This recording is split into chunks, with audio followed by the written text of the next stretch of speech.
Extra new mail ID எப்படி create பண்ணுறதுன்னு பார்க்கலாம். யூடியூப் ஆப்குள்ளே போங்க. அதில் கீழே பாருங்கள், அந்த சிம்பிள் தெரியும். அதில் கிளிக் பண்ணால் ப்ளஸ் சிம்பிள் தெரியும். அதில் கிளிக் பண்ணுங்கள். அதுக்கப்புறம் இந்த ஸ்க்ரீன் ஓப்பன் ஆகும். அதில் க்ரியேட் அக்கௌண்ட் அப்படின்னு இருக்கும். அதில் உங்களுக்கு பர்சனல் வேணா பர்சனல், இல்லை பிஸ்னஸ் வேணா பிஸ்னஸ் செலக்ட் பண்ணிவிட்டு நெக்ஸ்ட் பட்டனில் கிளிக் பண்ணுங்கள். இப்போது ஃபர்ஸ்ட் நேம் இடத்துல உங்கள் நேமை நீங்கள் டைப் பண்ணுங்கள். லாஸ்ட் நேம் கேட்ட இடத்துல நீங்கள் உங்களோட இனிஷியல் இல்லைன்னா சர்நேம் எழுதலாம், இல்லைன்னா அதை அப்படியே விட்டுடலாம். நெக்ஸ்ட் பட்டனில் கிளிக் பண்ணுங்கள். அதுக்கடுத்து மந்த்து, டேட் அண்ட் இயர் கொடுத்துருங்க. உங்களோட ஜெண்டர் கேட்கும், அதையும் கொடுத்துட்டு நெக்ஸ்ட் பட்டனில் கிளிக் பண்ணிடுங்க. சம்டைம் நம்ம எதிர்பார்க்குற மெயில் ஐடி நம்மளுக்கு கிடைக்காது. ஸோ அவைலபிளான மெயில் ஐடிலேருந்து ஒன்று செலக்ட் பண்ணிவிட்டு நெக்ஸ்ட் பட்டனில் கிளிக் பண்ணிடுங்க.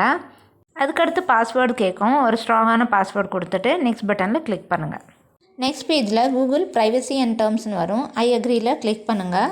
அவ்வளோதான், உங்களோட மெயில் ஐடி க்ரியேட் ஆயிடுச்சு.